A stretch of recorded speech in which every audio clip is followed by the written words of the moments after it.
सबसे पहले तो मैं आपसे इस बात पे नाराज़ हूँ और मेरा आपसे एक शिकवा है, शिकायत है, गिला है।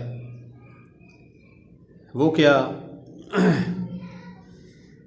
कि आप हजरात ने मुझे सब्सक्राइब तो किया हुआ है, लेकिन आप मेरे बयानात को नहीं सुनते हैं।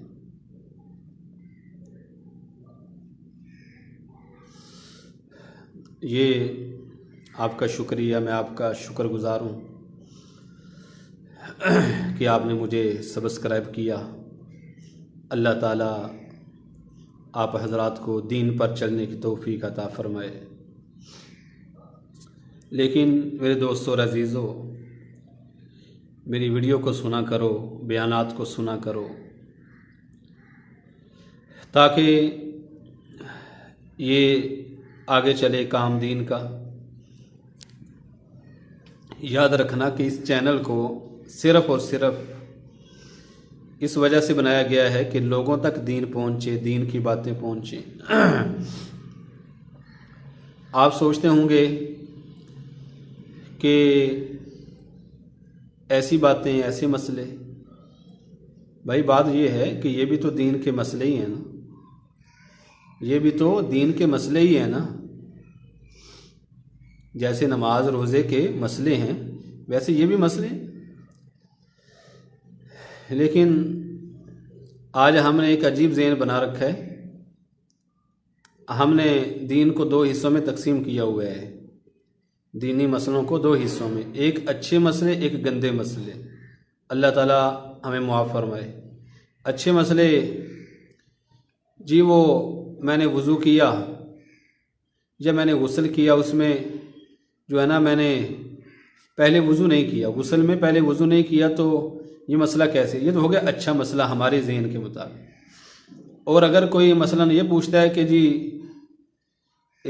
ज़ेर नाफ बाल कहाँ तक साफ़ करने चाहिए, कितनी हद है? एक बंदे को पता ही नहीं ज़िंदगी भर, वो वैसे ही बस। तो ये हमारे ज़हन में ये गंदे मसले हैं, ये गंदे मसले हैं। वो अच्छे मसले, ये गंदे मसले।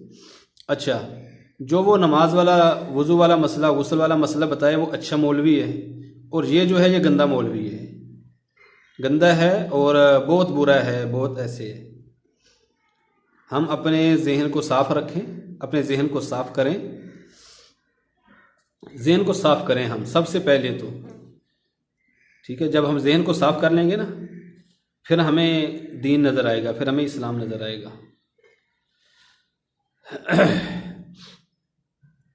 एक औरत नबी अकरम सल्लल्लाहु अलैहि वसल्लम बैठे खाना खा रहे थे, सामने से गुजरी, बदकार औरत, बदकार और फाहिशा औरत। कहने लगी ऐसे खा रहे हैं जैसे गुलाम बैठे होते हैं। आपने फरमाया मैं भी तो अपने रब का गुलाम हूँ।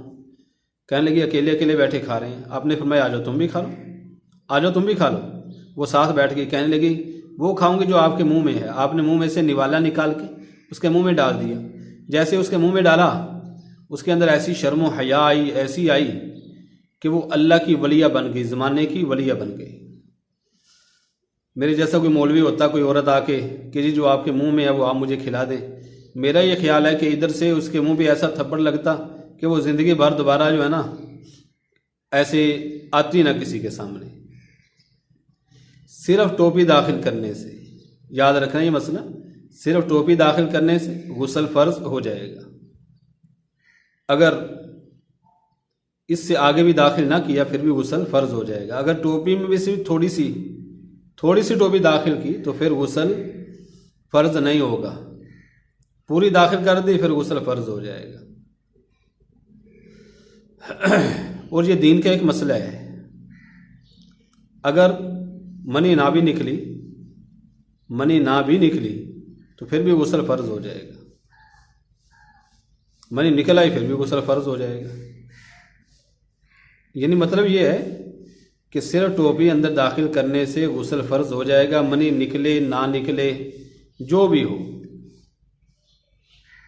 हाँ, अगर टोपी दाखिल कर दी नाफ में तो फिर गुस्ल फ़र्ज नहीं होगा।